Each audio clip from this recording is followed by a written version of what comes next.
Hi hello ನಮಸ್ತೆ welcome to my YouTube channel. ನಾನು ನಿಶಾ. ಇವತ್ತು ನಾನು ನಿಮಗೆ ಒಂದು ಟರ್ಮರಿಕ್ ಟೀನ ತೋರಿಸ್ತಾ ಇದ್ದೀನಿ. ಅಂದರೆ ಹಳದಿ ಪೌಡರಿಂದ ಅರಿಶಿನ ಪೌಡರಿಂದ ಮಾಡುವಂಥ ಒಂದು ಟೀ. ಇದು ವೆಯ್ಟ್ ಲಾಸ್ಗೆ ತುಂಬ ಹೆಲ್ಪ್ ಆಗುತ್ತೆ.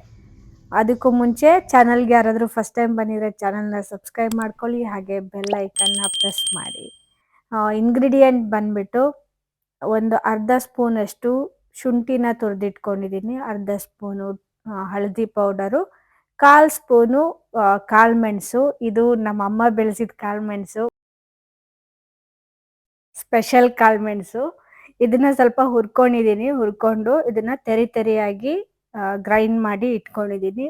ಬೇರೆ ರೆಸಿಪಿಗಳಿಗೂ ಕೂಡ ಇದು ಹೆಲ್ಪ್ ಆಗುತ್ತೆ. ನಿಮ್ಮ ಹತ್ರ ಪುಡಿ ಇದ್ರೆ ಅದನ್ನೇ ಯೂಸ್ ಮಾಡಿ, ಕಾಳುಮೆಣಸಿದ್ರೆ ಈ ಥರ ಪುಡಿ ಮಾಡಿ ಇಟ್ಕೊಳ್ಳಿ. ಸೊ ಈ 3 ಇಂಗ್ರೀಡಿಯೆಂಟು ಮತ್ತೆ ನೀರು, ಒಂದು 2 ಗ್ಲಾಸಷ್ಟು ನೀರನ್ನ ನಾನೊಂದು ಪಾತ್ರೆಗೆ ಹಾಕಿದ್ದೀನಿ. ಕಾಳುಮೆಣಸು ಪುಡಿನ ಹಾಕೊಳ್ತಾ ಇದ್ದೀನಿ. ಇದು ಮೆಟಪಾಲಿಸಮ್ನ ಇಂಪ್ರೂವ್ ಮಾಡುತ್ತೆ. ಸೊ ಡೈಜೆಷನ್ಗೆ ಹೆಲ್ಪ್ ಮಾಡುತ್ತೆ, ಫ್ಯಾಟ್ನ ಕರಗಿಸ್ಲಿಕ್ಕೆ ಹೆಲ್ಪ್ ಮಾಡುತ್ತೆ. ಅರಿಶಿನ ಪುಡಿ ಕೂಡ ಇಮ್ಯುನಿಟಿ ಬೂಸ್ಟರ್ ಅದು. ಇದೆರಡು ಮಿಕ್ಸ್ ಆದರೆ ಬೊಜ್ಜನ್ನ ಕರಗಿಸ್ಲಿಕ್ಕೆ ತುಂಬ ಹೆಲ್ಪ್ ಮಾಡುತ್ತೆ ಅಂತ. ಈ 3 ಇಂಗ್ರೀಡಿಯೆಂಟು ವೆರಿ ವೆರಿ ಇಂಪಾರ್ಟೆಂಟ್. ಯಾವುದೊಂದನ್ನು ಮಿಸ್ ಮಾಡೋಂಗಿಲ್ಲ, 3 ಕೂಡ ಬೇಕು. ಶುಂಠಿ ಬಂದ್ಬಿಟ್ಟು ಇದರಲ್ಲಿ BP ಮತ್ತು ಕೊಲೆಸ್ಟ್ರಾಲ್ನ ಕಂಟ್ರೋಲ್ ಮಾಡುವಂಥ ಪೋಷಕಾಂಶ ಇರುತ್ತೆ, ಹಾಗೂ ಸ್ನಾಯು ಸೆಳೆತಕ್ಕೆ ಕೂಡ ಇದು ತುಂಬಾ ಒಳ್ಳೆಯದು.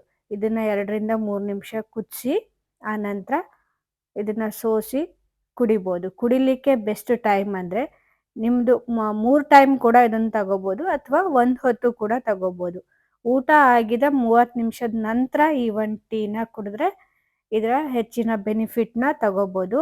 ನೆನ್ಪಿಡಿ, ಎಲ್ಲ ತಿಂದು ಬರೀ ಈ ಟೀ ಕುಡಿಯೋದ್ರಿಂದ ವೆಯ್ಟ್ ಲಾಸ್ ಆಗೋದಿಲ್ಲ. ಒಂದು ಒಳ್ಳೆ ಡಯಟ್ನ ಮೇಂಟೈನ್ ಮಾಡೋದು ಕೂಡ ಅಷ್ಟೇ ಮುಖ್ಯ.